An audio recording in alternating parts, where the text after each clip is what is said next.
So guess what we're talking about this morning? This topic, I think about it all the time.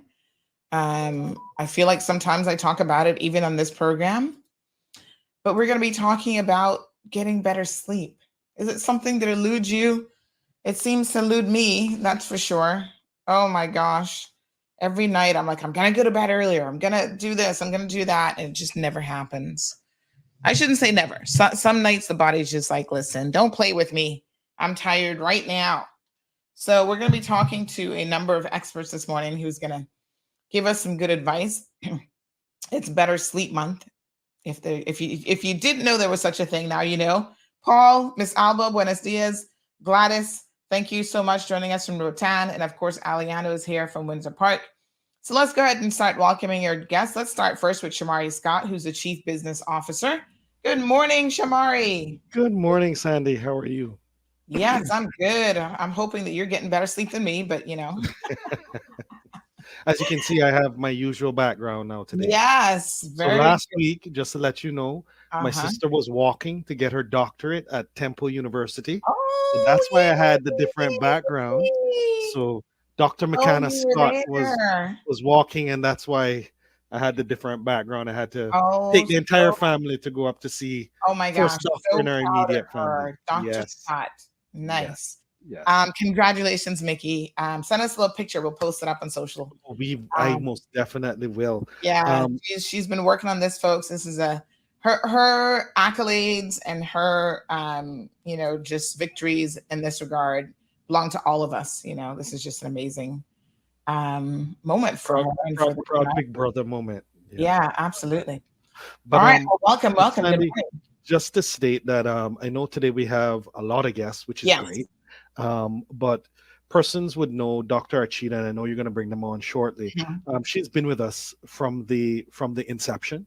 Dr. Archita has 2 decades of experience, Mhm. pulmonology, which has to do with the lungs, but she's Mhm. also, since inception, been in charge of our sleep lab. Mhm. So it would have been maybe a year or two, and she'll be able to talk to it after she came, and she started to see all of the issues with sleep apnea and such that she was Mhm. the one that we allow our physicians to tell us, Mhm. what's best needed for the Cayman Islands. And she was like, we need a high level sleep lab in order to properly diagnose as well as to help to treat the different disorders and to give good advice. And so Mhm. Dr. Cheetah has been with us from the beginning. She would have been instrumental when we got Dr. Deepesh, who's the sleep lab technician, who is also Mhm. going to be here with us, who helps to Yes. construct the sleep lab. And Dr. Harsha is our new consultant pulmonologist. So Mhm. Dr. Archita should have smiles on her face just because obviously she now has an even fuller team and is going to be able to expand and do more, as well as you always know, we want to give our patients the best service possible. So now we have more consultants to be able to see persons in lesser time frames, just showing you the range of issues that we would have. And then later in the program, we'll be able to talk about a special partnership that we have to make this sleep lab the best sleep lab in the Caribbean. It was already best from a medical perspective, but now from aesthetics and comforts perspective, we'll be Mhm. able to speak about that as well. All right. Well, let's go ahead and bring Dr. Archita in. Good morning, Dr. Archita. How are you?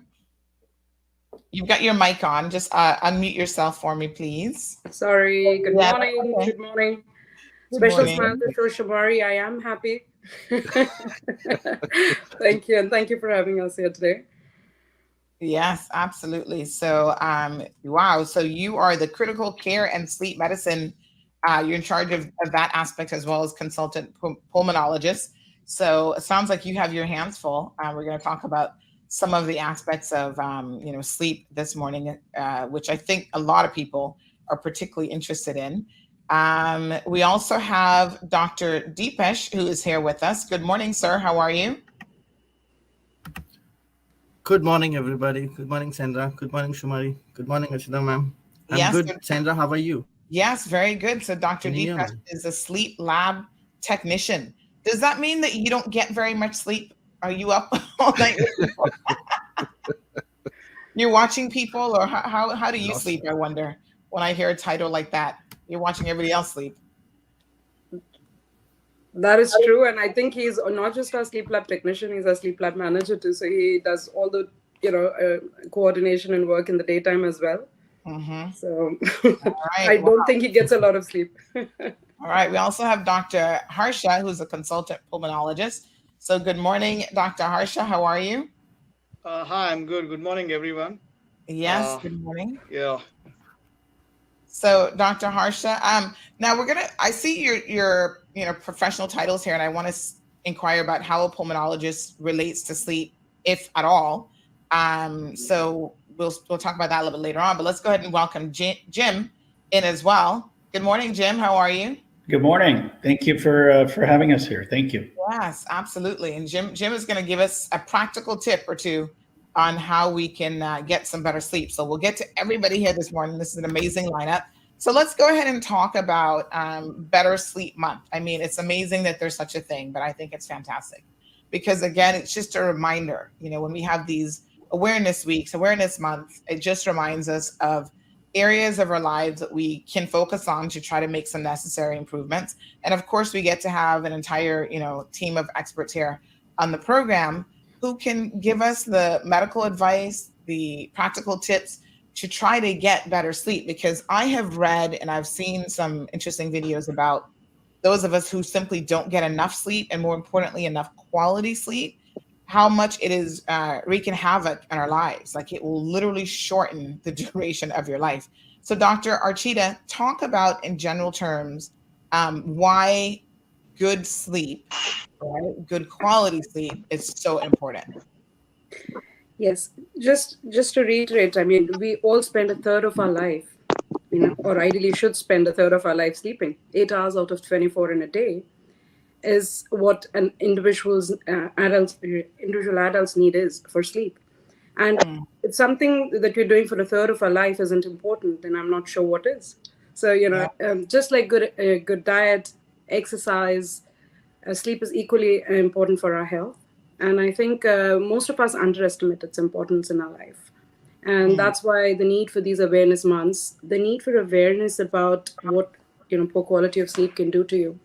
So just to put it simply, I'm not quite sure if anybody's had a few nights of sleeplessness at one stretch or even, intermittently. I'm quite sure they can vouch for the fact how it impacts their quality of life. Mm-hmm. The lack of sleep can obviously have an important effect on our cognitive function, how we function during the daytime, how we focus, how we can concentrate at work or perform at work, how sleepy we drive. So obviously it has an impact, but it also has... One second, Dr. Nikita. Someone is giving me a little bit of feedback. I'm not sure who that is. So what I'll do is I'm just going to mute everybody else. Interim, yes? Okay. All right. Now, I was just mentioning that it doesn't only have an impact on our cognitive function, but also has long-term impacts on general health, including cardiovascular health. Mm-hmm. So since you asked me why is sleep important, I mean, it has the body heals, repairs, does a lot of, memory consolidation in sleep, the brain and the body. And so it's an extremely important component of our life, which we really need to, focus on, not take it for granted. Yeah. I mean, no, when you talk about, if you've ever gone a night without good quality sleep, I know even younger, when you try to pull an all-nighter for like studying in university or whatever, you felt like during the exam, you really shouldn't have done it. Like you should have planned your schedule a bit better and squeeze in study time incrementally instead of trying to do it all in one night. But yeah, one night of poor quality sleep can really just throw you off completely. So I'm glad that you've mentioned how, it's a matter of just your overall health, to be quite honest. So every single May is Better Sleep Month. And really the, sort of remit here is to encourage people to get adequate sleep daily to get all the benefits that it offers. Now, I want to ask you a question about this one, about getting adequate sleep daily, because some people believe, and I think this is sort of one of those misguided things, that they can pinch on sleep and then make up for it. So like, oh, I'll sleep this weekend. Is there ever such a thing as making up for the sleep that you've lost? Well, in the short term, Sandra, it's quite possible that, especially if you're doing it for a spell or if you're doing it for a one-off where you had to pull an all-nighter or you had to, have reduced sleep times during the week, that you could catch up. It's called a catch-up sleep or catch-up nap. But it isn't a long-term thing. I mean, if it could become, you could be chronically sleep deprived. Each time you do not get adequate sleep, you're accumulating a debt, just like a monetary debt. A sleep debt is a real thing. You start accumulating a debt of sleep. And yes, some people who do shift work or some people who cannot avoid, having a bit of a sleep deficit will be able to do a catch-up nap. But if this becomes chronic, it's going to have an effect or an impact on your health. So, like I said, I mean, it's not something I would encourage people to do, not on a routine basis, at least. Yes. All right. So we've got Dr. Deepesh here again, sleep lab technician, and we're going to talk about perhaps some of what it is that you see, Dr. Deepesh. I mean, you must have seen it all, I imagine. But what's happening with sleep in the Cayman Islands? Are we people that are sleeping very well? Or are we poor sleepers? What are some of the, what percentage of the population you think might actually have like sleep apnea and other sleeping disorders? What are we looking at here? So currently we have done somewhere around 1,600 sleep studies, right? And around 1,000 of the patients were suffering from obstructive sleep apnea, right? And very few, and some of them were having sleep apnea in specific stage of sleep known as REM sleep. As sleep come in stages, stage 1, stage 2, stage 3, then again stage 2, and then rapid eye movement sleep. It's a cycle of 90 minutes. So this is what we have seen. And it's only seen as in general population, like more in men than in women. And when we see it, when we say OSA in women, it is also associated with insomnia. Like insomnia is one of a sleep disorder where there's an inability to initiate or maintain sleep throughout the night.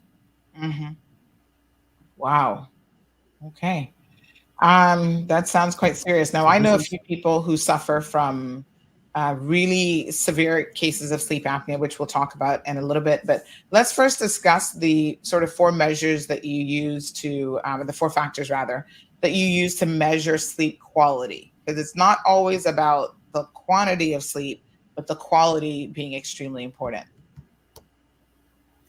Exactly. The quality of sleep is much more important than quantity. Like you need 7 to 9 hours sleep, but again, uninterrupted, not being disturbed by anything. For example, people start snoring. That doesn't help them to go into better sleeps. For example, we measure sleep latency. Sleep latency is the time you generally take to fall asleep after you're going bed. And how many times you're awake during night after you go back to sleep. I mean, after you go to bed, you sleep for 30 minutes and then you're awake for 2 hours. That is not a good quality of your sleep.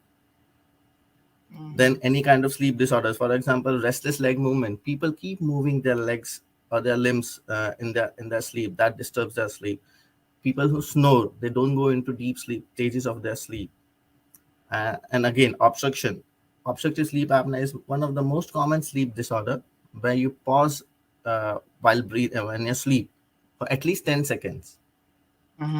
This is one of the things. Very good. All right, so we've got sleep latency, sleep waking. What is sleep waking? The numbers of time you wake up after you went to bed. For example, many we call it arousals. Yes. Right? There are lots of arousals in sleep. So that means a person is not getting into deep stages of sleep, which are very important. For example, in stage 3 of your sleep, body hormones are produced, like growth hormones are produced. Detoxification of your body takes place. Whereas in rapid eye movement sleep, detoxification of your brain, consolidation of your memory. These are the very important aspects of life which takes place in that particular stages of sleep. But when you get many arousals, your brain does not go into REM sleep, and that affects your body.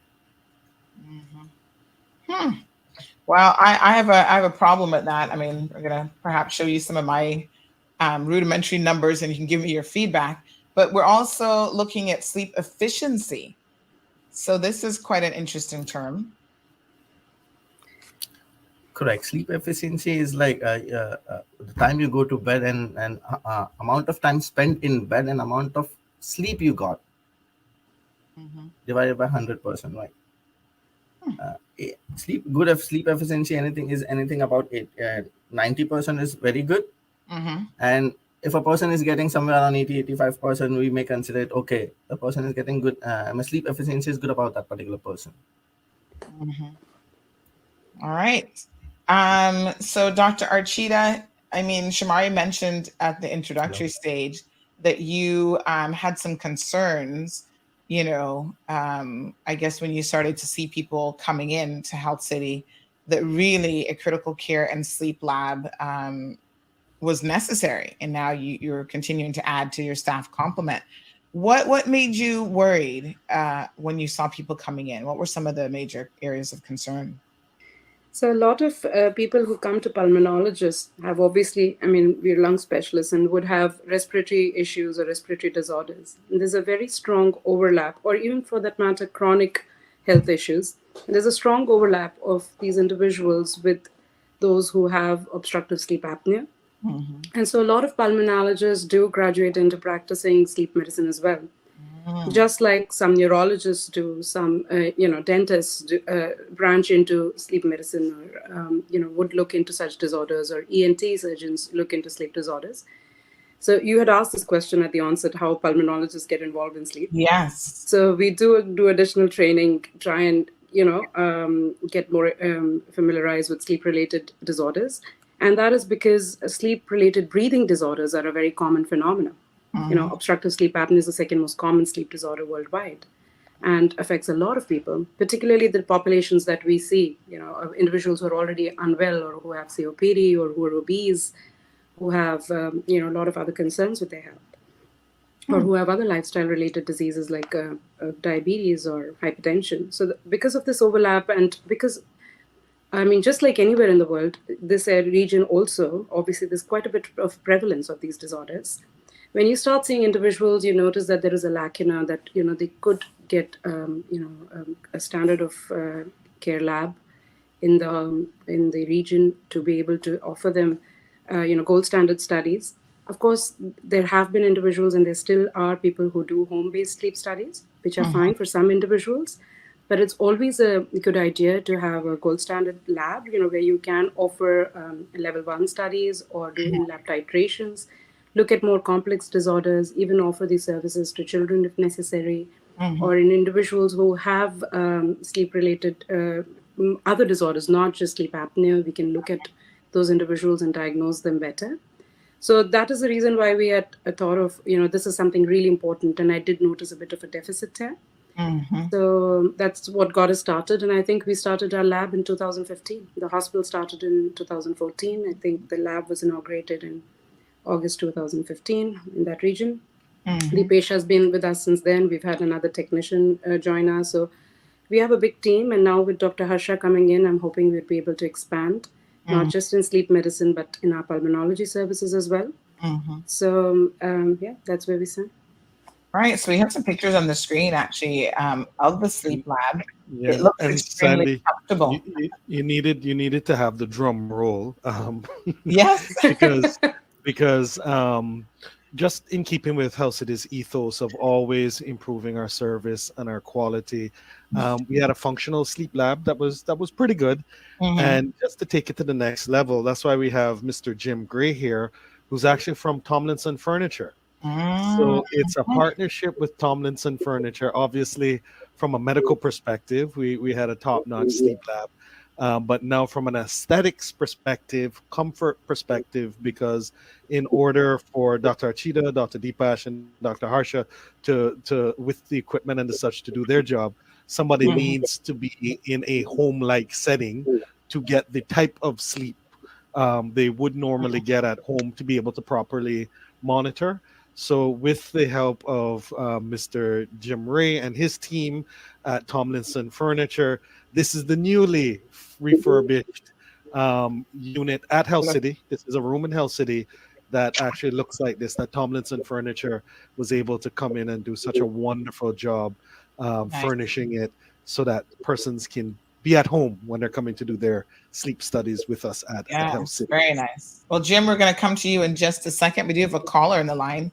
Good morning, caller, and welcome to the program. Good morning. Morning. I wonder if your guest can tell us, like, what are some of the most physically damaging consequences of being sleep deprived on a regular basis? Mhm. Could you, good morning, could you please Yes. repeat your question? What are the modes, or did you want to know how it would harm you? Just asking about, what are some of the things that are going to happen to you if you're getting lack of What's the most damaging consequences of being continually sleep deprived? All right, we've got it right here. Disadvantages of poor quality sleep. Thank you so much, Denny. Yeah. If I can, Yes, please. if I can answer his question, like he's mainly asking, but he's specifically asking about the physical or like what are the physical disadvantages he's having. But I would say, like, it is not only physical.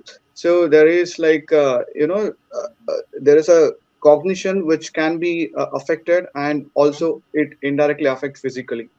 So these are the disadvantages, like basically, like, when we sleep, so it gives rest to the whole of the body, like, and also neurologically. Okay, and at the same time, so it helps the heart to function very well. Okay, so because if we are sleep deprived, and we are like, we wake up every often, like, as we already told, like sleep awakening. So at that time, our heart would like start beating at a faster rate.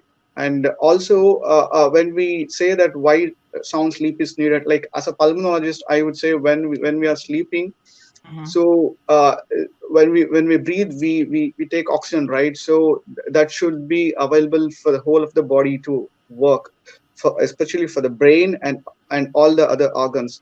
So what happens when there is apnea? We say apnea or hypopnea. That means, like, apnea is like there is complete stop of breathing, and hypopnea is like there is reduced breathing. So when these things happen, so our body tend to, like, get less oxygen to all of the organs.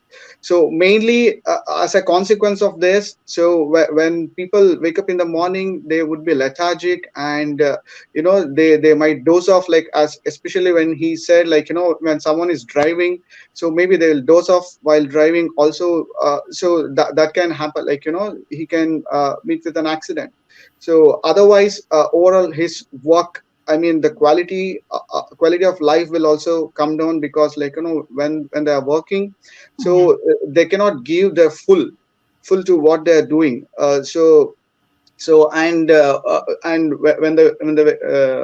get up in the morning, they are not actually, they are not fresh. So these are the many consequences. And also, if we have to tell other things, like, because of these things, so definitely, so there is a regulation in our body, right? So when the regulation hampers, like, they might have like, other adverse effects, so leading to a high blood pressure, and also they can have like, stroke, and also overall the general health can come down, like, and we should also see about, like, there are mainly these are the people who are usually obese. Otherwise, even if they are not obese, even then they can have this obstructive sleep apnea, but usually they are obese. So we say it as a metabolic syndrome. So as a consequence, like, it will help, I mean, it will affect physically also, and also the cognition, and also the overall health. So that's how it affects. Wow. If I may add to it, I mean, not just sleep apnea, but all kinds of sleep disorders which lead to sleep deprivation, just to answer your question, can have an impact to the whole body. Just like Dr. Harsh and Dr. Deepesh have mentioned, from cognition to physical health, but also increases the risk of developing long-term disorders or cardiovascular disorders, as he's already mentioned, hypertension, diabetes, stroke. It also potentiates developing more obesity, having poor immune responses, having other metabolic disorders, as Dr. Harsha just mentioned. So I'm just consolidating. Very strong association between hypertension and diabetes in individuals who are sleep deprived.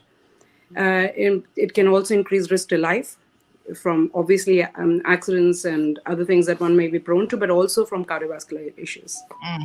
Just And to consolidate the answer. one more thing, if I may add to that, because the question was very specific, and he was saying that, what physical damage can happen with sleep deprivation, right? That was the question. But otherwise, if someone is having, there is a condition where, like, somnambulance, that means people wake up in the night, they are totally not aware of it, and they start walking, and maybe they may damage themselves physically, so, or maybe they'll damage someone else physically, so that is also possible.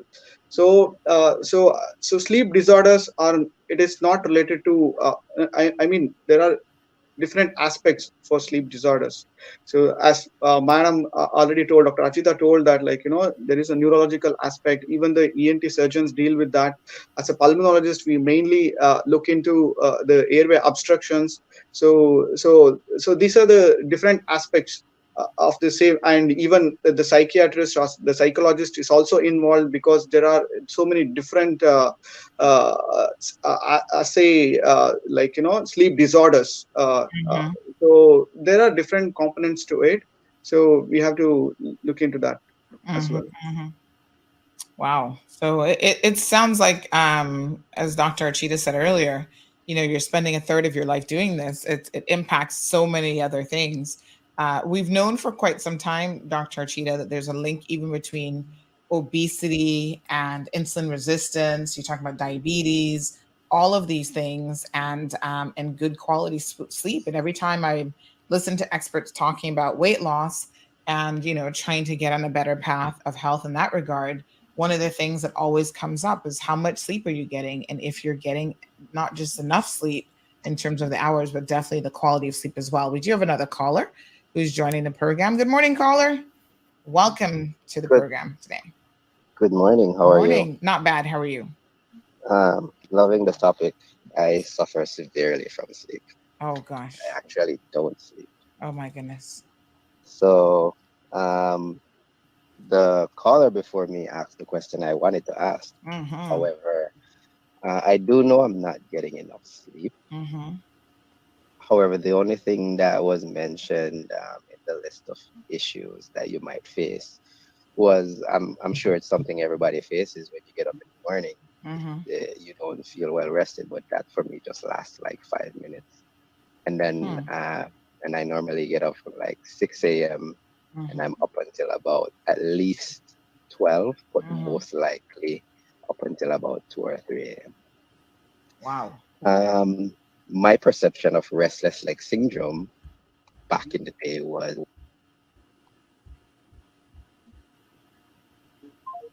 oh gosh, this call got disconnected.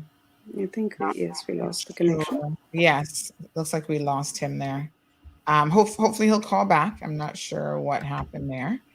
But yeah. I believe he was trying to ask Here we go. Something about restless legs. Yeah. Hi, caller. Yes, sorry. Yeah, sorry. You're Okay, back so, now. yes, my restless leg syndrome is when I say, okay, I want to go to sleep now, and I'm laying there, my legs don't stop shaking. So, and that keeps me up. And when that happens, my mind starts to replay everything in my head for years back. Wow. So did you always have poor quality sleep? I'm kind of curious. Is this something that has always plagued you, or is this something It new? started in 2014, 2013. And was there any life events at that time that you can attribute to the Not connection? that no life event I can think of. Can you tell us a little bit? Let me ask the doctors now as experts. What do you look for when someone comes in? I mean, obviously you're going to hook them up to a lot of machinery and stuff, but what sort of lifestyle questions are you going to be asking them as well to determine what could possibly be going on? I was just smiling here and saying Sandra's doing half our job. We're taking a good sleep interview.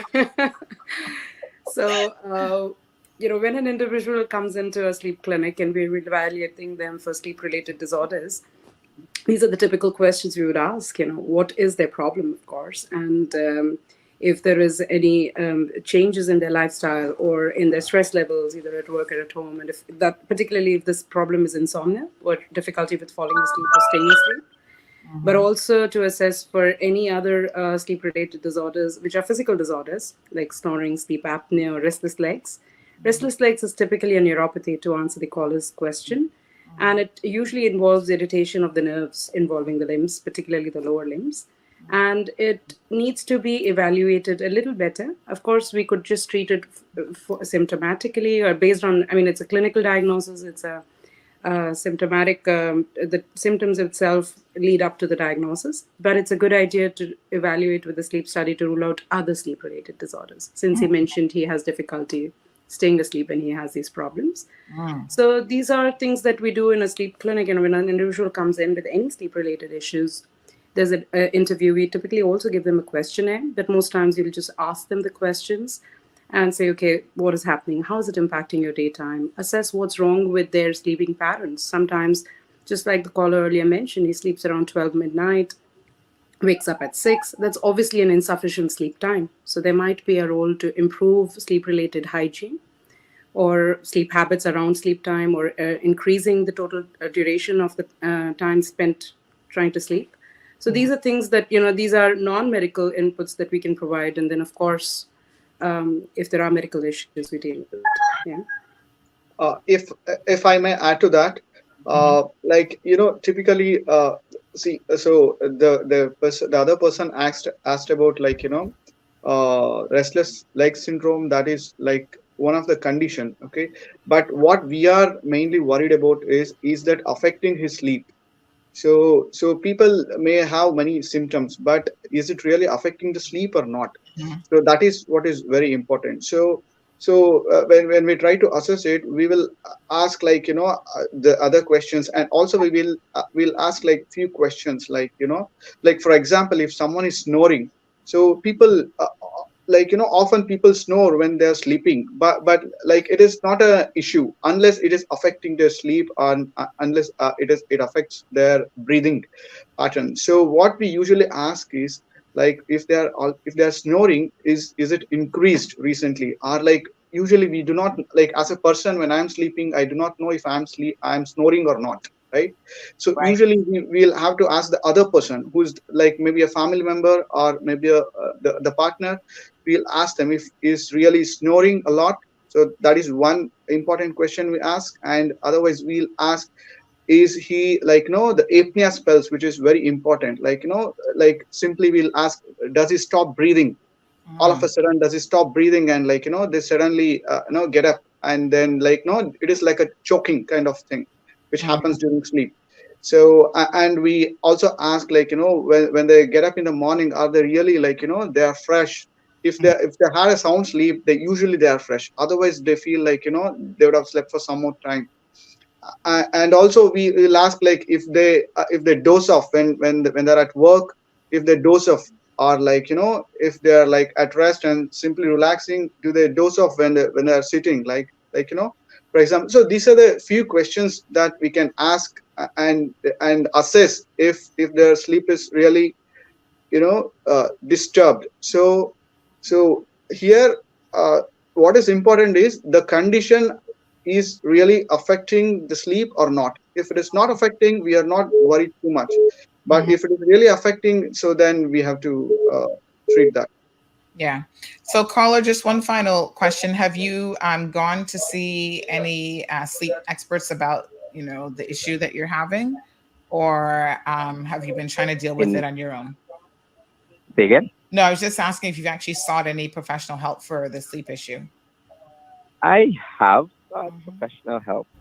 Actually went to a seminar here once. I think that was at Next Chapter. And I've seen doctors back home, but I'm not seeing any real issues, or the doctors back home were able to find any real issues. that the lack of sleep is impacting. I think I'm pretty much healthy. I just know that I'm not sleeping well. Yeah, I but will it's going to catch literally, up with you, is what the doctors are saying. So, yes. So why don't you go see Dr. Archita and her team? yes, You've seen the rest. Now go see the best. all right, I'll definitely book that into my calendar. Yes, sir. Make it a priority. All right. Even if you don't see me, talk to your general practitioner, see if there are anything else they would want to run through. But Yeah. it's a good idea to not go on suffering and think it's a norm or it's something that happens to me and I can deal with it, because eventually it will catch up with you and it will have an impact on your quality of life. And that's what we're here to talk about. We want people to be aware of how important sleep is, what can you do to help it, and that there is help available if you're having trouble. And don't think you need to, this is normal for me, I'm so used to it and I can deal with it. This is the reason why we're here, to create more awareness that it's probably not normal and it's a good idea to deal with it. Okay. All right, thank you so much, caller. Appreciate it. Thank you. All right, now we do have another caller in the line. Good morning, caller. Welcome to the program. Hello. Yes, ma'am. Good morning. Hi. Good morning. Yes. How are you? Hello. Good morning, everyone. Yes. Not hi. too bad. Just excuse me. I have a speech impediment, cognitive issues, but Yes. I don't know what sleep is from 1993. I have fibromyalgia, Raynaud's phenomenon, etc., etc., etc. And most of the medication I'm on a lot of high drugs, morphine, cannabis. I tried fentanyl, diazepam, carbamazepine, all of those drugs in the cannabis oil, and I only mostly take them because just to make me get that little drowsiness, just to get that little sleep, to make me feel a little half an ounce of, I don't know if you call it rest or what it is, or satisfaction. So see, this is my problem. So I don't cause them as much, but please excuse me. So, caller, it sounds like you have, and obviously I know who you are, but you do have a lot of underlying health conditions, which I'm sure would definitely impact anybody's quality of sleep. Right. So have you again reached out to Health City to see if maybe the sleep lab, if they could make some additional recommendations after making some observations? No, And I then, asked the hospital to ask them what to check me out, and they said the sleeping thing is just gonna tell you that you have a problem, or I can't remember, just I cannot remember, but I need some rest. I don't know what it is. I close my eyes, like if I take the medication just to close my eyes, just not to deal with the pain. So I need as much help as I can get. What can you do for me? If I can get any help. I used to be obese. I'm not obese anymore. I had sleep apnea back in the day in 2009, but I lost a lot of weight, so I don't have that anymore. But I don't know what sleepful rest is. I don't know.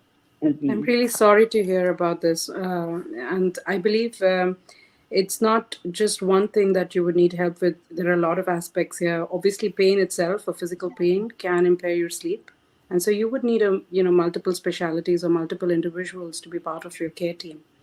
Sleep is a very important aspect. And if you had sleep apnea and you've lost weight and your symptoms are better, it still would be a good idea to rule out if there's any residual disease, any residual sleep apnea or anything else that's going on. And evaluation for that would help. Perhaps better pain management, or just follow up, from a multiple point of view, not just the physical, but also if you are having issues with anxiety or stress or feeling low because of your chronic pain, which is not unknown, dealing with those. That would help. I must say my pain doctor, she's excellent. My pain doctor doesn't have much problems. She's good, and she trying every little thing with me and so on. But other departments I have to go to, they just deny me. All of this, I've been asking to come to you all for a long, long time, because this is the only sleep I have here. Have this sleep doctor. You all got this situation, so I would have love to come, but I'm not getting recommended to come to you for that. So I was just wondering what else can they try with me or you, or get Okay. some other kind. I'll pass on your details again, but it sounds like you got to get a referral first, really. Yes. So maybe someone can get you some additional help with that. All right, Okay, caller, ma'am. thank you so much. Okay, thank you. God bless. Bye-bye. All right, so we have a number of people in the conversation here. Miss Lenny. Uh-oh, for some reason I'm getting feedback from someone. Dr. Harsha, I was wondering if that might have been you. Lenny's asking the question, what is the average or recommended sleep for men versus women? So do we need, I know throughout different stages of our lives, we do require different amounts of sleep. And also men versus women, is there a difference there as well? I don't think so. I mean, like, yeah. See, there is no specific number here, because the sleep keep varying, like depending upon, like, throughout the age, like, when we are kids. So as a kid, they need, like, as an infant, if I say, like, they usually sleep for more than, like, 12 to 16 hours, even more than that, like, and that is what they need. And as they grow, like, slowly the sleep time keep reducing. So an average adult, so usually they need, like, about 7 to 9 hours. That is what they say. But still, there is no, male gender difference here. And as we again age, the sleep the reduces. Okay, this is how it works. But the thing is, if you would have heard, like, people also, they would say, like, they sleep for only a short time, like maybe 5 to 6 hours, and they're still able to perform well. So here, like, the time is also important. At the same time, the quality of sleep that you have, that is also very important. So that is why when we do a sleep study, we'll know, like, whether he's really reaching all the stages of sleep, whether they are attaining a deep sleep. So that we'll get to know when we do a sleep study. So otherwise, that is also important. What I mean to say is, so the overall time is also important, but at the same time, if you are sleeping for more time, and you're not having a quality sleep, then it is not of use. So but on an average, if we are sleeping for 8 hours in a day, that is really good. And one more thing, what is important is why sleep is very important, because that is when, like, it is the time to our body and mind to, rejuvenate or replenish. So that is why, the fixed amount of sleep is very important. So I would say, like, around 8 hours would be fine, but a good quality sleep is also very important at the same time. Very good. Alejandra says, the older I get, the less I want to sleep. So let's talk about sleep and age. Is it true that older people require less sleep? I know babies sleep a lot, obviously. But, what are the cycles as you kind of go through your life? So as we get older, I'm sure Deepesh is itching to answer this one, but as we grow older, the need for sleep doesn't go down. It's more the ability to sleep that goes down. It's part of the aging of the brain. And so as we get older, we do not get consolidated or long stretches of sleep. A lot of older people, you would notice, would sleep for a little while and then they keep napping through the day. Yes. And that's because their brain is not able to get as much sleep. It's not that they don't need it, right? So interesting. Okay. That is a process of aging. Yeah. Wow. Am I correct, Deepesh? Are you okay with that? He loves answering that question. So Alejandro says, the one substance I know to help anyone with sleep depression or insomnia is marijuana, especially the indica strain. So what do we know about marijuana use and sleep? I was just waiting for this to come up. I know, but trust me, somebody mentioned me privately and said, with Alejandro, the solution to everything, every answer from Alejandro is weed. This is what they just said. I'm like, well, it solves everything for him. So tell us what the medical evidence is. The medical evidence, I mean, for medical marijuana is there for individuals, particularly who have pain and other chronic disorders which require medical marijuana, and which would also then aid sleep. But as a sleeping aid, we've had this discussion before, probably on this very forum, that it's probably not a good idea to recommend it as a sleep aid because it is an addictive substance. Even if given medically, there is a potential for addiction. And so it gets more and more, likely that this individual would start depending on the marijuana to fall asleep, and then may need incremental doses. And hence, marijuana, there's not much data. I mean, there are individuals or there are subsets, don't get me wrong, that who would benefit from medical marijuana. But marijuana has not been, in all our societies and all our guidelines, it's not something we recommend as a routine sleep aid. So that's not the thing to go to as a sleep aid. Yeah. All right. And So of course, if I can add to that, like, so the basic idea here is like, you said medical marijuana, someone would say, if I take alcohol, I sleep better. So should I take alcohol every day? And like, the other lady, she was saying like, she's taking all sorts of like, to get sleep, like, there are many medications, but the basic problem there is that she's having multiple disorders. So here we have to address the fact what is happening there, and tell them what to get a normal sleep in a normal pattern with a normal habit, and the whatever we take, like the food and everything, it's not like we are giving some aid or some drug to do that. That is not going to help in a long term. So yeah. Okay, Alejandro is on the line. Yeah. All right. Well, I hear what you're saying. I like the concept that it's not a big drug or anything, right? But the thing is about it, right? What I'm saying with the marijuana is that not everybody has the time to afford to be able to go to these sessions, and I'm not saying that it's not a good thing because I would like to experience it one day, and I don't know when that would be, but maybe when I get to go away and come back.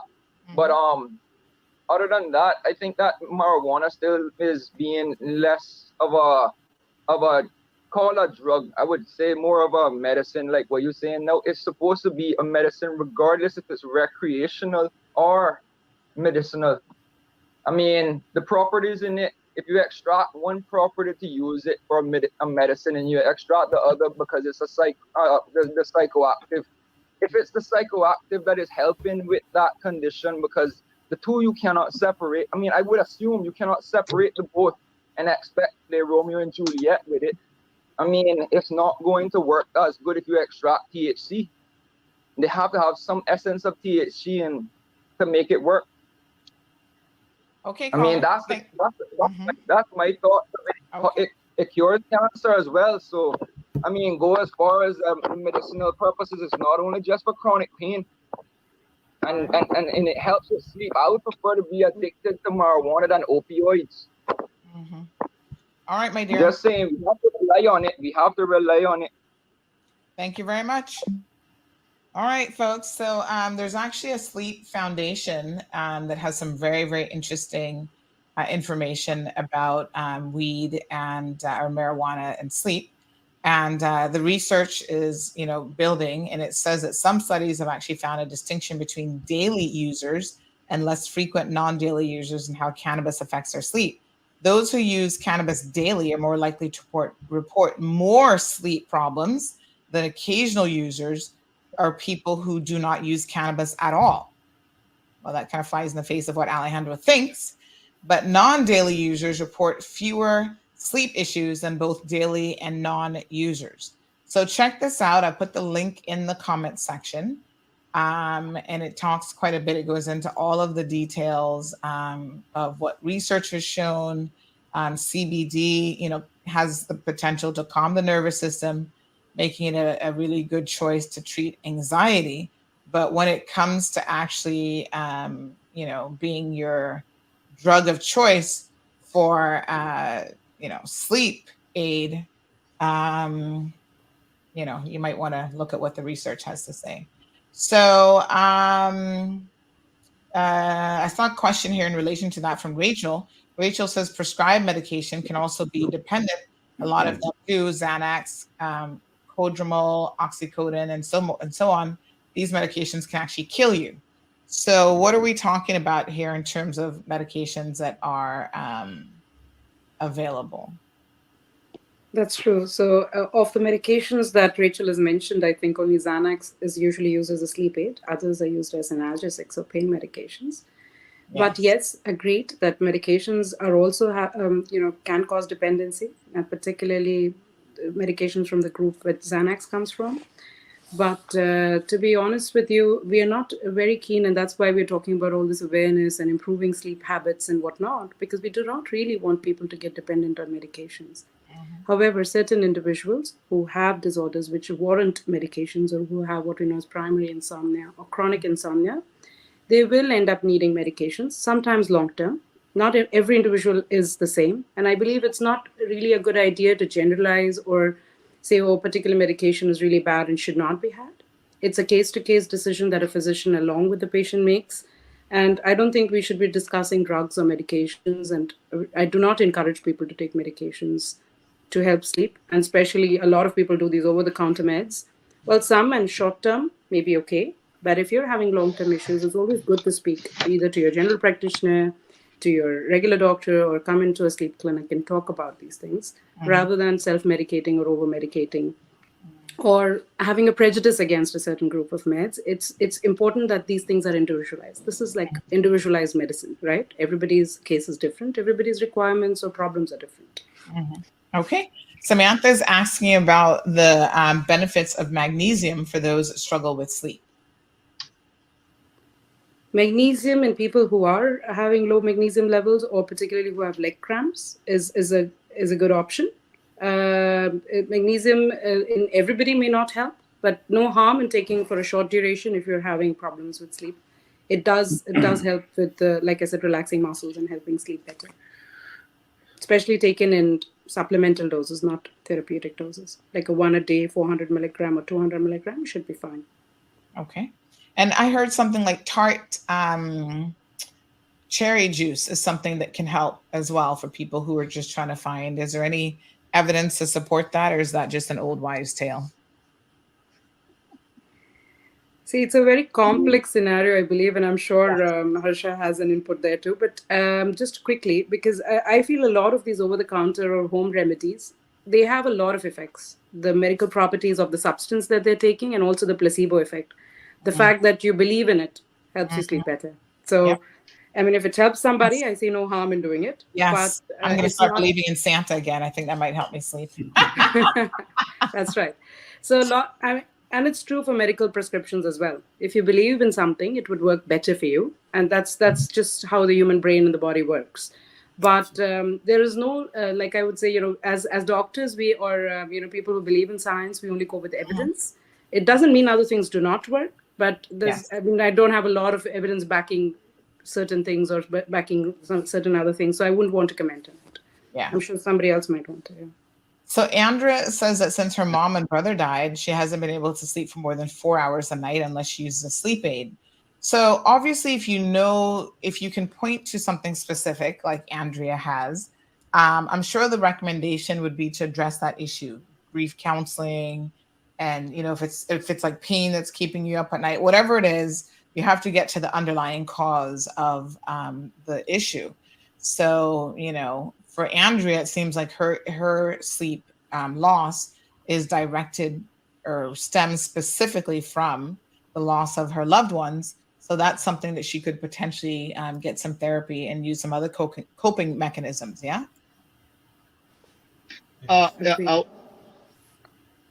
Okay, if I can answer to that, I already there are different aspects to the sleep disorder. So there is a condition where here, so maybe she needs a psychological counseling. Maybe she has to consult a psychiatrist so that he will help her to cope up with the situation, how she can So once we treat that, maybe after that she will be able to sleep better. So this all depends on the underlying cause, and why it is happening. And at the same time, maybe sometime what happens, they say that there is a sleep disturbance. But actually, if there is a sleep disturbance or not, so that's what I said. Like when we do a sleep study, so definitely we'll know if it is really, hampering her health significantly or not. So when we know that, then we can address it. So otherwise, maybe the psychiatrist would help her, So or maybe she needs a counseling. After that, she would be get some. Those are definitely very difficult things, losing loved ones so close together. Miss Joy says, I was diagnosed with sleep apnea at the Health City Sleep Lab in August of 2015. Got my first CPAP machine in September of 2015. I haven't looked back. Dr. Archita and Dr. Deepesh saved my life, no question about it.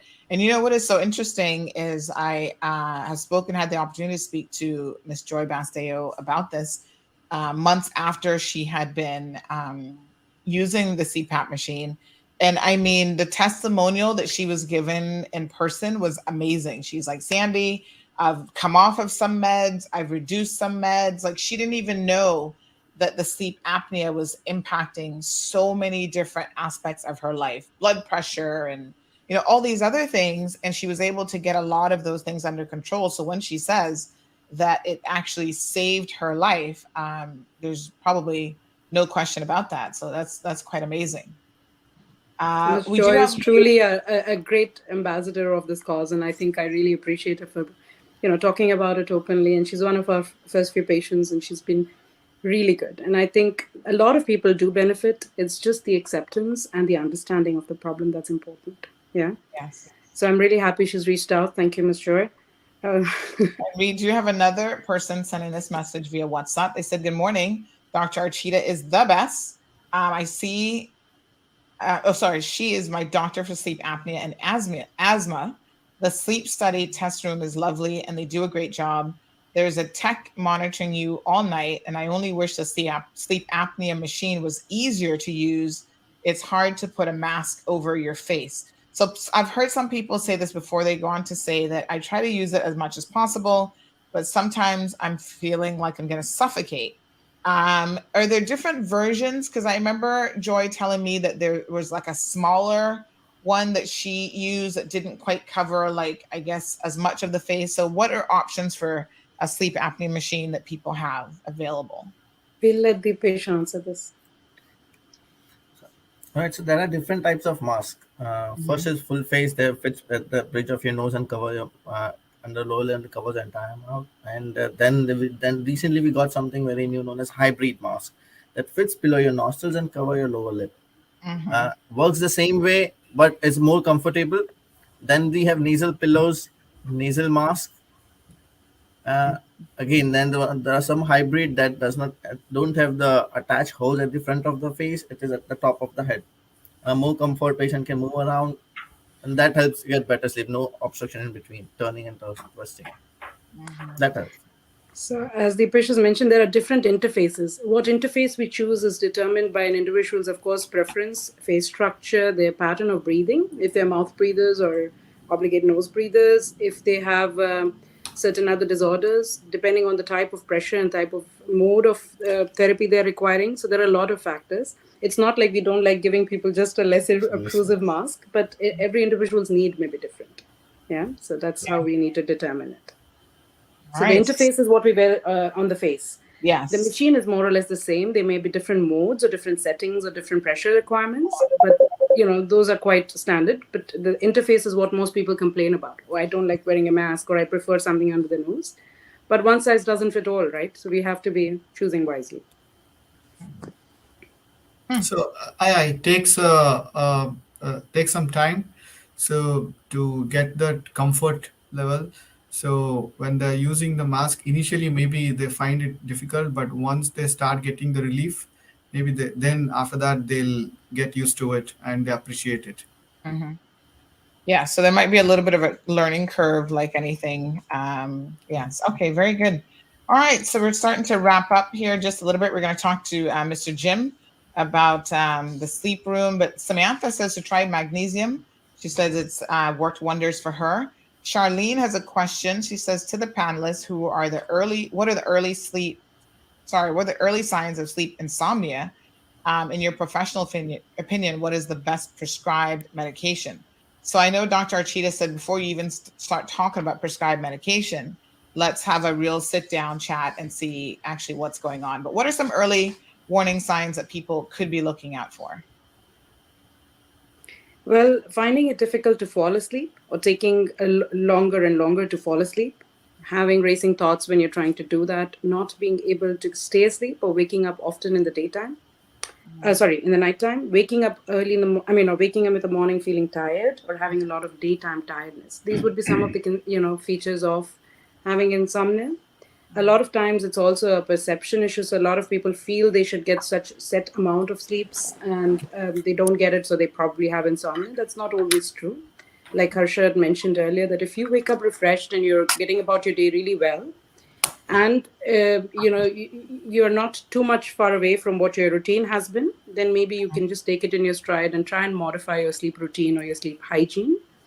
But if this is something that's going on for a good while and it's beginning to affect your daytime performance or how you feel in the morning, then it's a good idea to address it. And in particular regard to insomnia, it's better to address it early. Any disease, any problem which becomes chronic is obviously difficult to treat, right? So it's a good idea to address it early. And sometimes very simple changes in your lifestyle or what you're doing during your sleep time could make a huge impact and may not need prescription medication. Okay. Can I ask you guys to indulge me for just a minute as we look at some of my numbers? Because some days I feel like, I know I'm not getting enough sleep.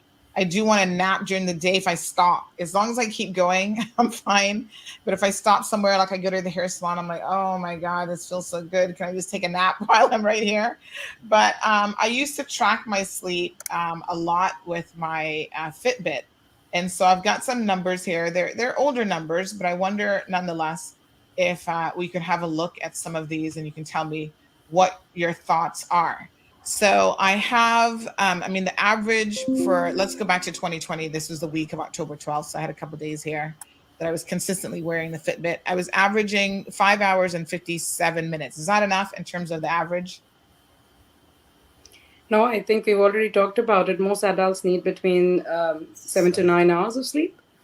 If this was a short period of time that you were getting this kind of sleep and you could deal with it, not affecting your day-to-day quality of life, it's fine. But in the long run, probably this is insufficient. Yes, that's not good. All right.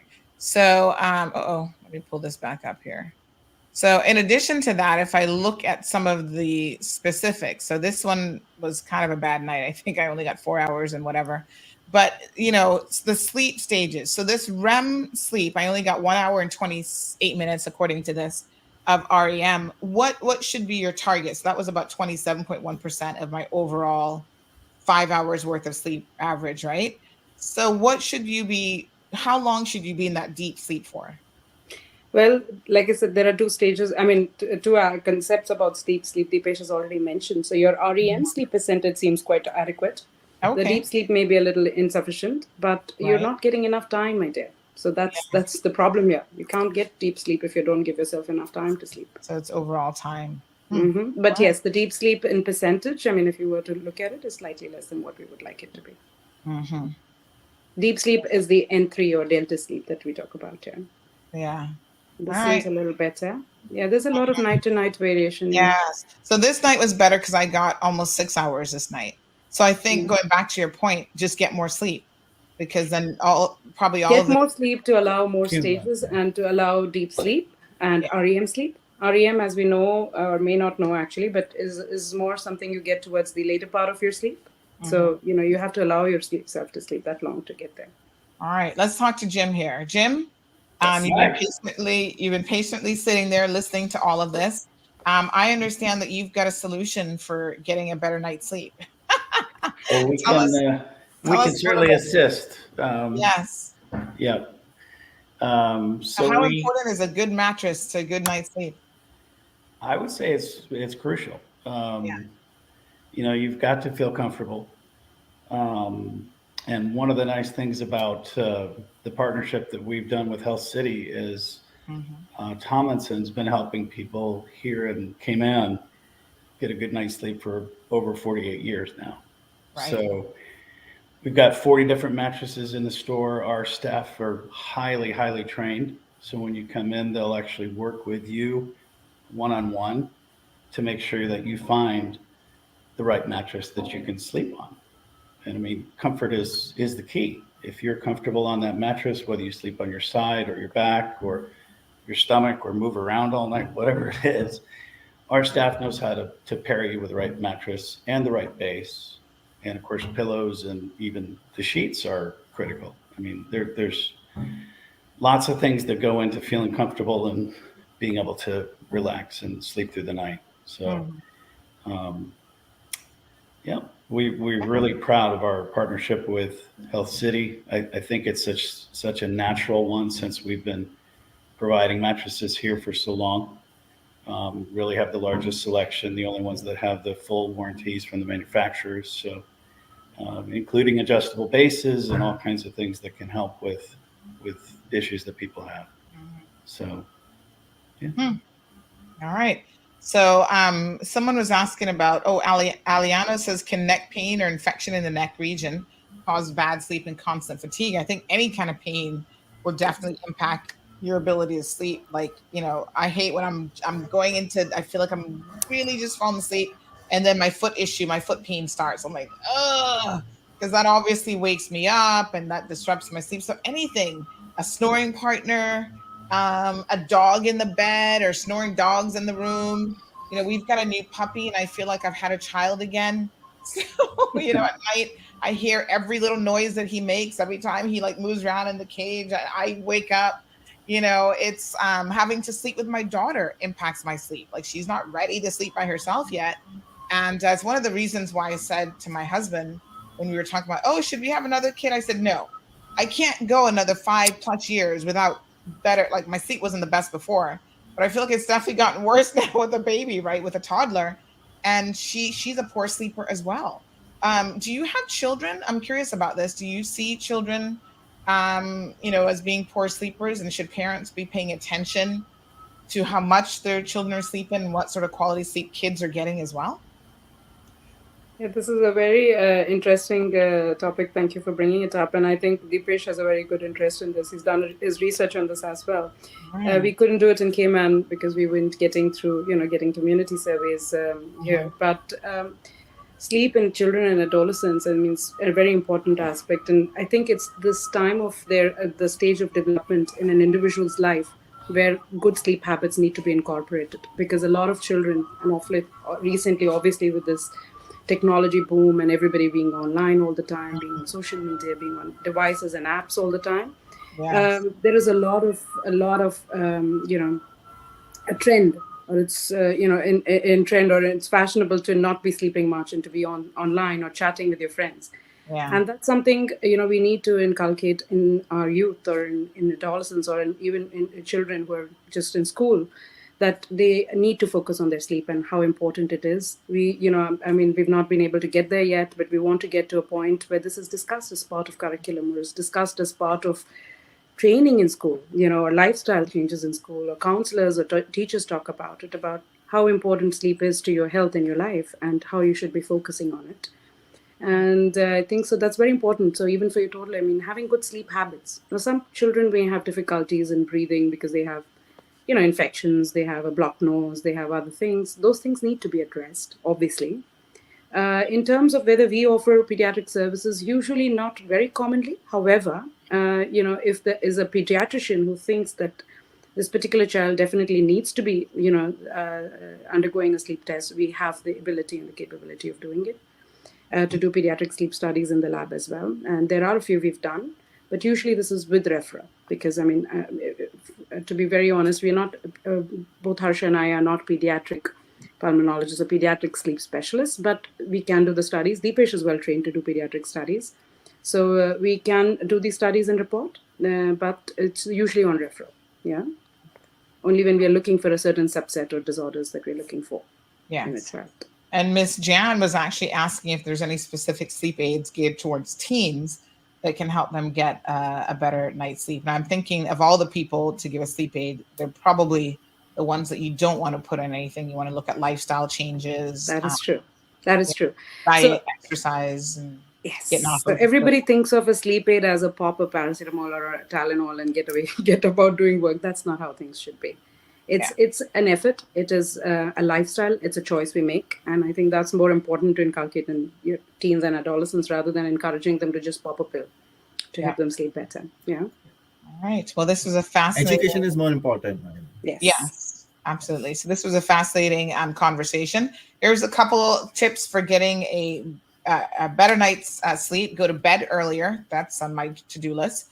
Maintain consistent sleeping and waking times. So even on weekends, like some of us like, oh yeah, it's a weekend. I want to sleep in. I want to go out partying late at night. The advice is as much as you possibly can to maintain a level of consistency every single day, right? Avoid coffee, large meals, alcohol before bed. Definitely the meals thing I found really does help because then I might get some indigestion and stuff at night. Sleep in complete darkness. Unfortunately, if I'm sleeping with my daughter, that's not possible, but that would probably help. Change your bed sheets often. What do bed sheets have to do with it? I think Jim should tell us that. Yes. Yeah. Comfort again. When the sheets are nice and fresh and soft and cool, it's much easier to relax and fall asleep and stay asleep. If they're kind of itchy or they get kind of pilly, you know how when they start to get old, you feel like they've got little balls of cotton on them or something. That it can be uncomfortable. It irritates the skin. And so, when it's nice and clean and comfortable, you sleep better. It's very simple. Okay.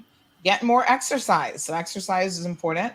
Walking and I know some people say the time of day that you're exercising might make a difference. So you don't want to exercise too close to bedtime because that might get you geared up and too energetic, and then you have an issue sleeping because of that. So exercise a bit earlier in the afternoon or maybe early morning, and reduce the blue light exposure at night. So blue light comes from all of our electronic devices, phones, iPads, computers.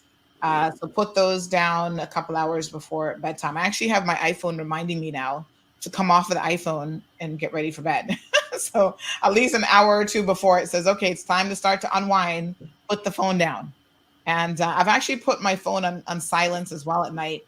So only certain people who have emergency access to me will I hear those messages, and the rest I just wait till morning to see them. Well, this has been a fascinating conversation. Thank you guys so much. Shamari, how can people reach out if they want to inquire about getting an assessment at the sleep lab? And of course, Jim can tell us as well how they can reach him if they want to look at some mattress options. Definitely. So, Sandy, as always, you can call us at 640-4040 or email us at info@healthcity.ky. And we keep promising, so eventually we'll come on and have a full session on our Connect app. So remotely, you can actually download the app from the local app store and or the US app store, whichever one you have. You can download Connect for Health City. And with that, you can actually go on and set your appointments to see a Dr. Achida, to set up the sleep lab and the such. But we'll carry through the whole scenario on one of the programs. But outside of that, if you try that and for whatever reason you can't get through, info@healthcity.ky or 640-4040 is where you can definitely call.